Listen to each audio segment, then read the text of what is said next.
So now the next presenter is one of the key organizers of this whole event, my colleague Rob. So I will make Rob presenter, and he knows what to do after this. Yeah, okay. Thank you, Peter. Let me share my screen.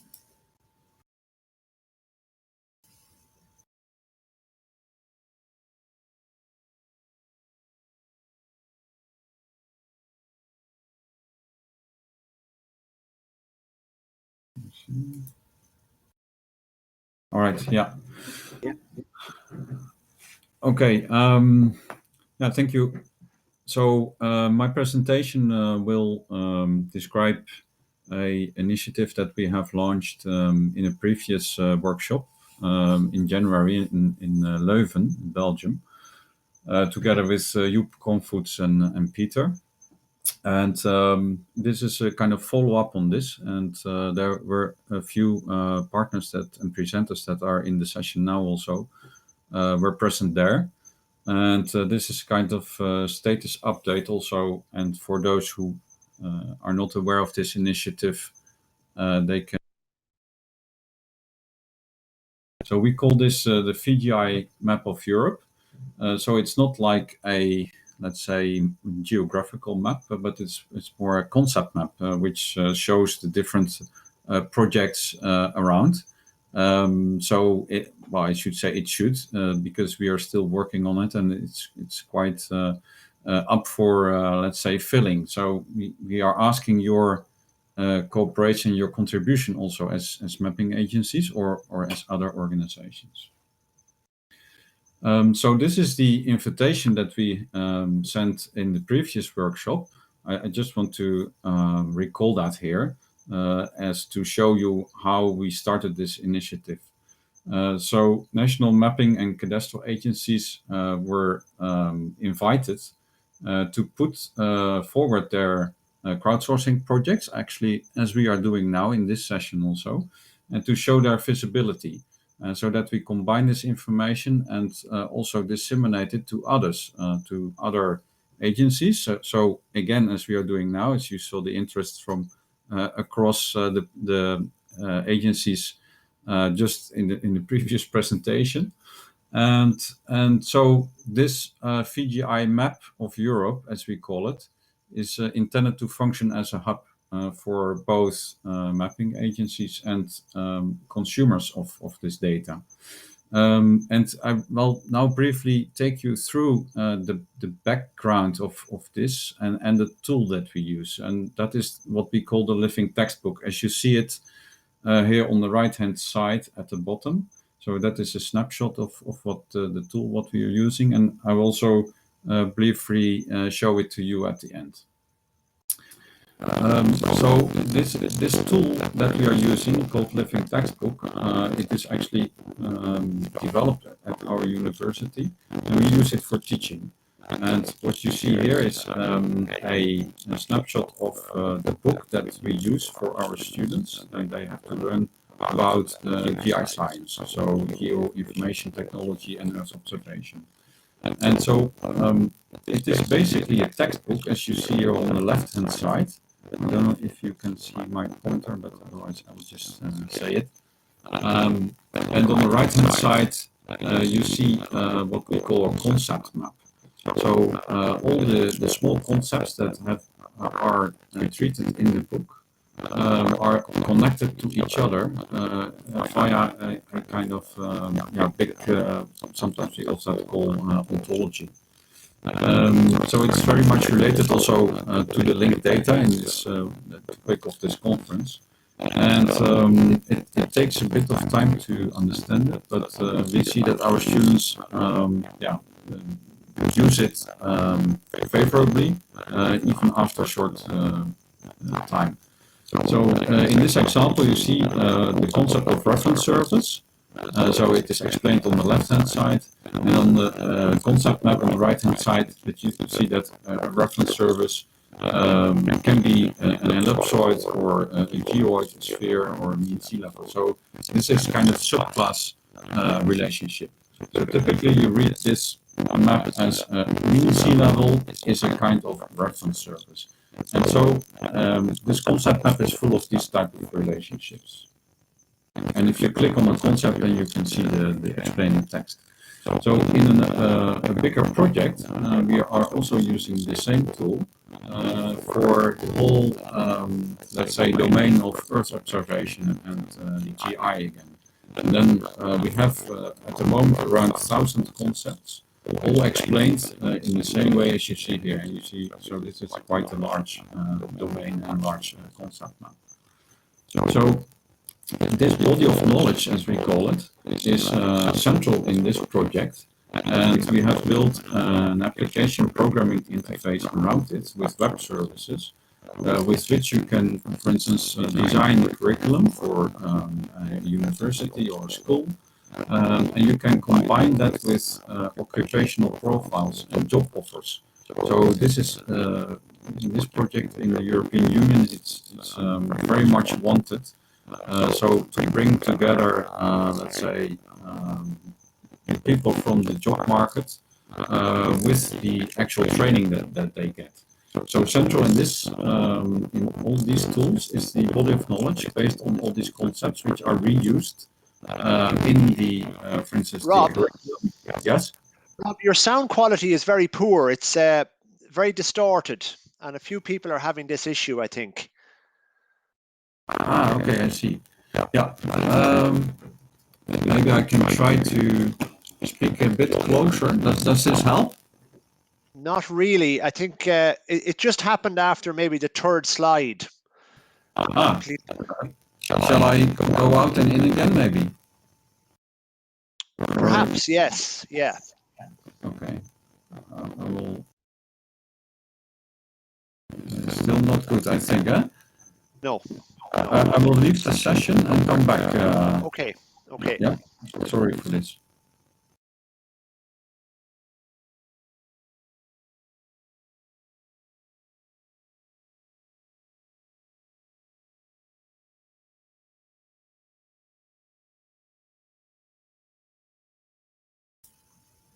Hi, is this better now?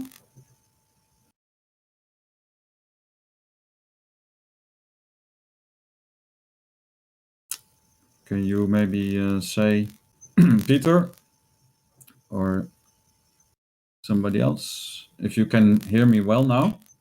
Yeah? Okay. Okay, thank you, Jaap Willem and Leah. Okay, good.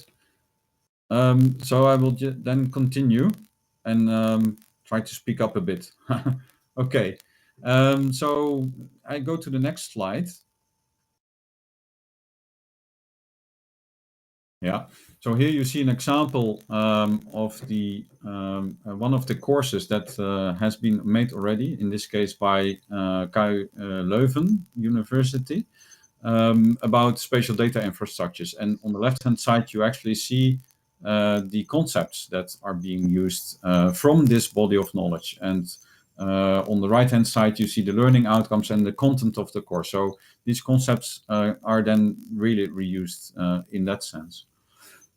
Here, you also see that within a course, even within the teaching materials, the slides, for instance, that are put on a website, in the HTML code, there is also a piece of metadata that refers to the content of the course and the authors, but also to the concepts again. And so this is really embedded within the web page code. As you see here, two concepts. The codes of the concepts are written in the HTML and they refer to the appearance in the body of knowledge as I showed you before.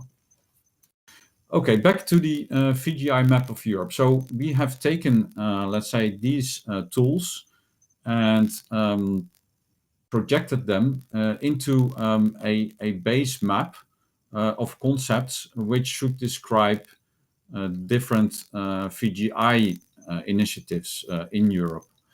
So we have as a central concept the project and as a side concept data set. And around the project there are different characteristics like campaign, URL, similar things as we have seen in the presentations already. So we have given this, let's say, base concepts to the participants in the workshop in Leuven. Some of you probably still remember. And then we have asked, can you now fill these concepts, what we call instances? So what projects do you actually have? And fill in the characteristics according to the site concepts that have been provided. And then at the end of the workshop, we ended up, it was quite a short session actually, we ended up with such a kind of cloud of concepts already. Now, admittedly, this was not at that moment a really, let's say, user-friendly way of doing it. So we have, in the meantime, worked on this and have improved that way of entering. So we have added colors and also different shapes so that the content of the concept map could be better understood. So here you see an example in green. There are still the base concepts that we have provided as a base. And then in this case, example of OpenStreetMap as a project. So OpenStreetMap has a certain feature set. It has the coverage about the world. It has a URL that is openstreetmap.org. So typically similar to database content, but made, let's say, kind of more visible in the sense of concepts glued together.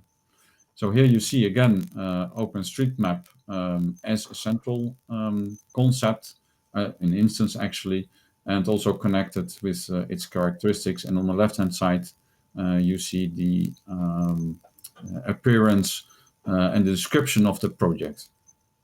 You have 2 minutes, Rob. 2 minutes. Oh, okay. Thank you, Peter. Yeah. Here you see an overview of the current content, as it was also drawn from input by participants. But yeah, I have to admit, so things are not yet there from, let's say, all the content that has been provided from the previous workshop. So we're still working on that, and we also invite, let's say, new entries here. So, well, you see also that even with the colors, the concept map couldn't be getting congested easily. So that's why I have to go, I will show you later. We also are able to filter between the different projects. So only display one project or two projects and so forth. So that you can still see and clearly what a project is about. I could provide a very short demo, but let's see if time allows that.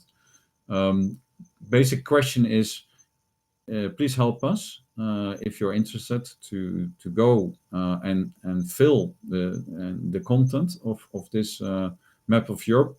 The benefit for you would be that you can get exposed also, and your projects are visible. The website has been made public now, so it's the URL that you see in the center. The name of it is VGI Map of Europe version 2.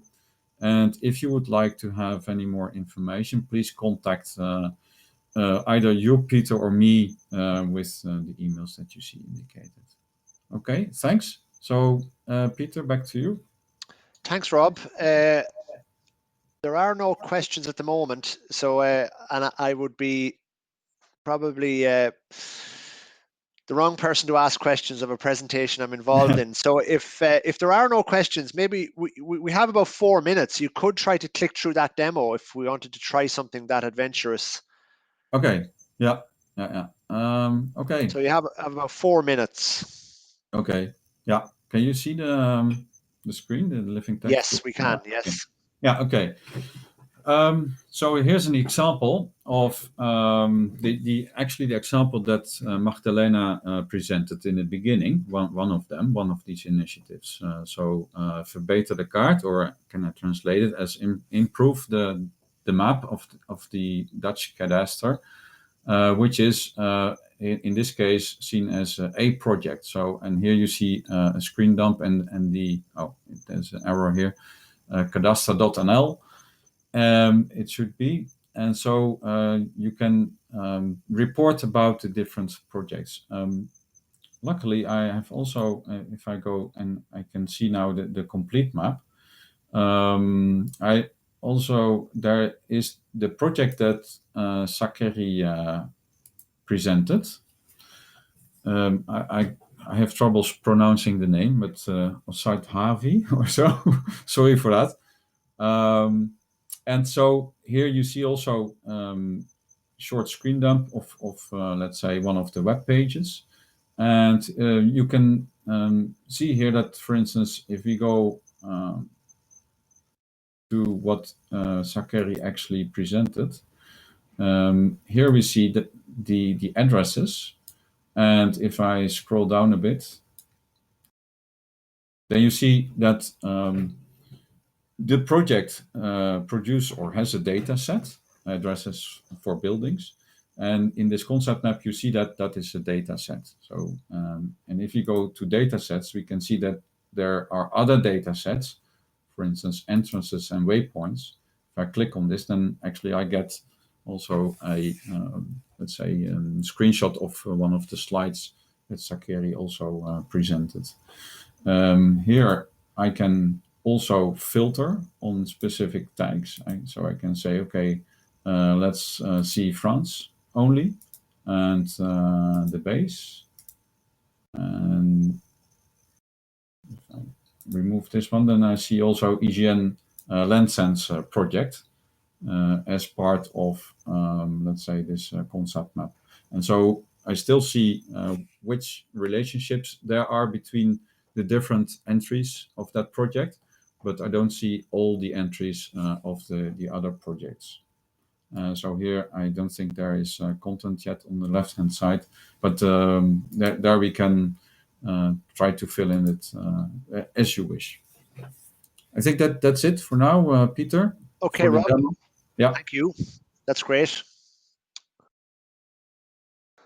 Okay, thanks again, Rob. So we will return back to Ewa now, and we are going to try, let me just unlock Ewa, and let's just try to make you presenter first, and then we can have our backup solution if necessary.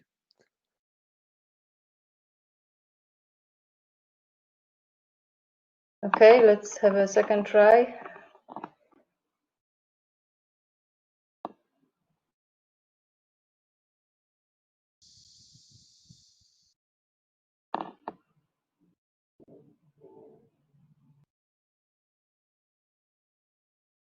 Did you already put me as a presenter? Yes. Okay, I don't see that little screen. I changed even the web viewer to Chrome, so okay, I will try to share my screen. Okay.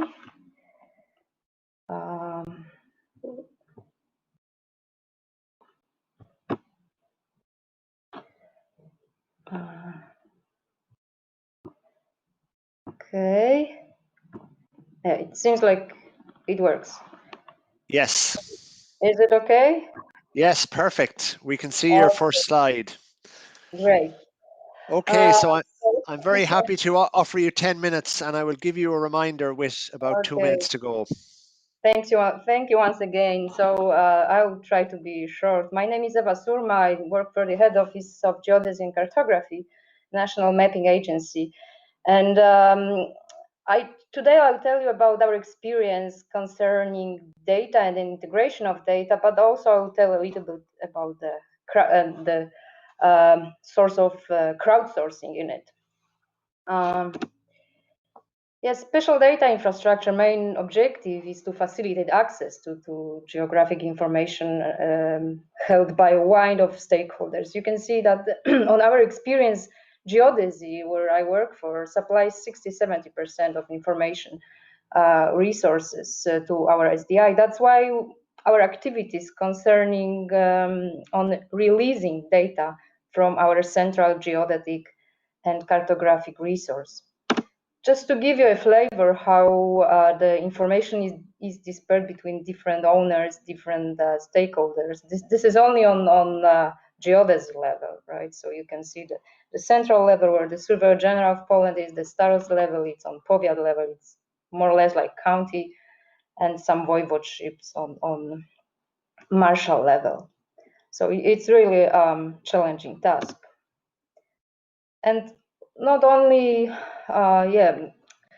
also we notice it's the main source for our national IT system. On the left-hand side, you can see our central databases. Then we produce services and we serve it to different special services. And one of these is our service, which is called Geoportal. It's geoportal.gov.pl, and it's our central gate to our data, to view our data, to download our data.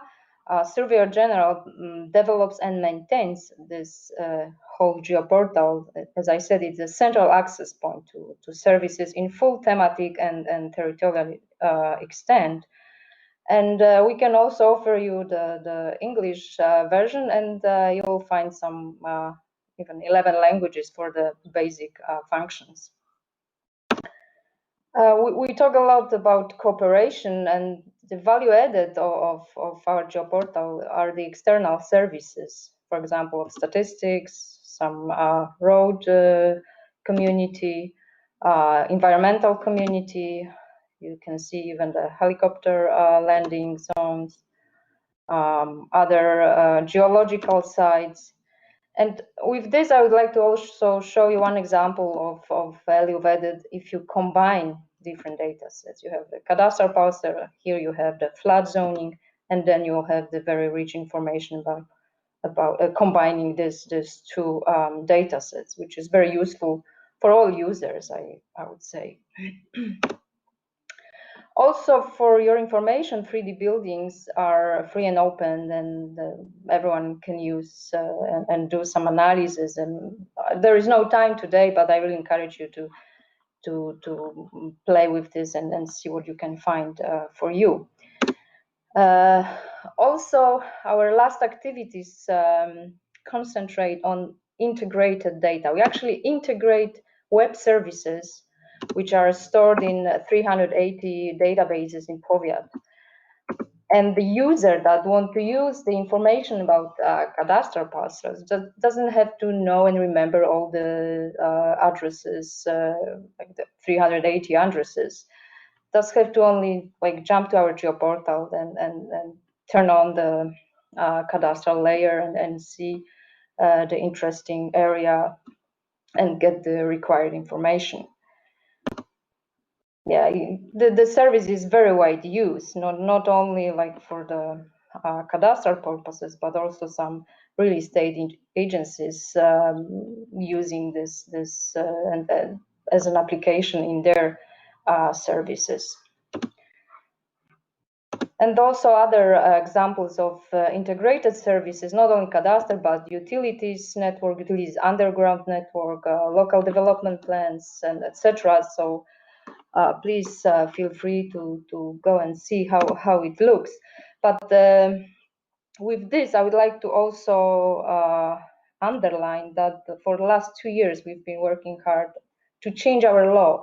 Basically, the four main pillars that we are working on of changing our law, but the significant part was to free access to really strategical of our data.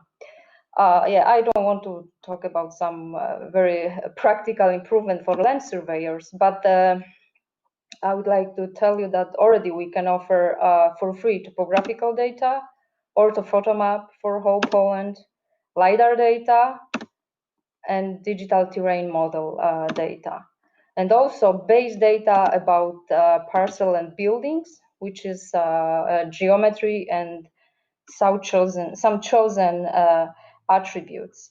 So this was, let's say, the second part of opening data, because 6 years earlier we opened address data, geographical names, registers, etc. And if we talk about crowdsourcing, we notice that there is no better way for the quality of data, to put the data online, especially for free. Just from our experience, I want to tell you that many users come to us and saying not only how this is useful, but where the errors are, what needs to be changed, where the amendment regarding some even geometry, right, has to be changed. So we also offer via Geoportal some queries and let's say place where they can notice that if there needs to be changed, but the means of informing us are very different. And we noticed that yeah, it was a good choice that we put so many data for many users.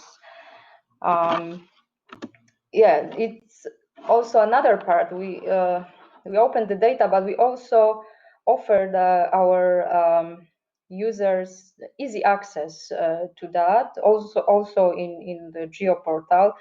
I would also invite you to go to our YouTube channel and to see how easy it is, for example, to download the DTM model or orthophoto model. Just today, I found out that it's been already downloaded 122 terabytes of data.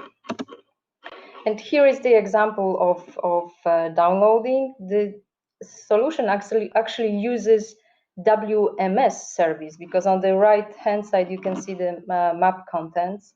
It's the list of our WMSs, and using this client application points out on the map for the required location, right, for which the data should be downloaded. Get feature info request is sent to the server, and the response returns the metadata and links to the data set covering indicated location, right? And the user click, you can see the blue part, it says download the data sets for the specific section. So it's very easy to download all this open data. Yeah, we also monitor like how many visits to our Geoportal do we have, how big interest is in it. And in September, we noticed more than 700,000 visits. So we really count on more, but we already know that this is a big number. Also, in terms of what I already said, that this data was released, and now the user, the volunteers, crowdsource, whatever, they can, let's say, not like, yeah, we can say that they can judge the data. They can say if the data is useful, if they can do something in it, or if it's good or bad quality. So we think it's the best way to increase the quality of the data. You've 2 minutes. 2 minutes. Yeah, I ran really fast. I think it was the stress from the beginning with the false start. Yeah, so already the summary, I just want to underline that yeah, we released the relevant geodetic data resources from voivodeship to central level, right? Like topographic data, digital terrain, orthophoto, which actually orthophoto was really required, let's say, high top data set that they were really keen on to release this data. Yeah, also we introduced some obligation to create special data set for spatial planning acts. So that this was also, let's say, the small revolution.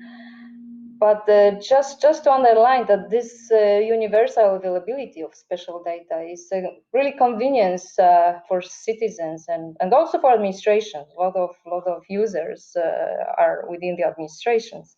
But also we notice development in private companies and also technologies that use the processing of data. Many applications, we heard about many applications that making use of our data, even applications concerning downloading the data. So it's really positive effect of this move, right? So yeah, and yeah, I didn't want to concentrate on this simplifying of geodetic works. Yeah, it's like we say, only let's say the imagination will be the barrier for users who will find completely new fields to use a lot of data collected in our central resource. And we already think of further steps like this to open all what we have on central level, and we hope the others will follow us in this positive and practical movement. So thank you very much, and sorry once again for this in the beginning. That yeah.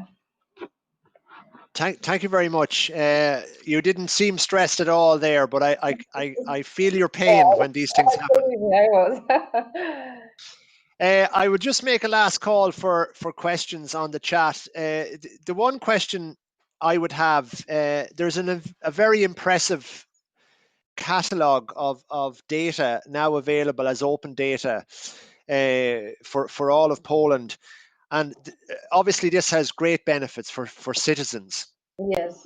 And you then said that there is crowdsourcing feedback.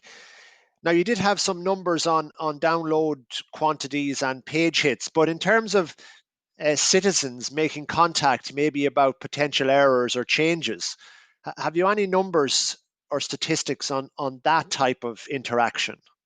You know what, we do have, I'm actually not like, I do not have an access to that specific tool, but we do not have like a database of queries, right, in our whole infrastructure.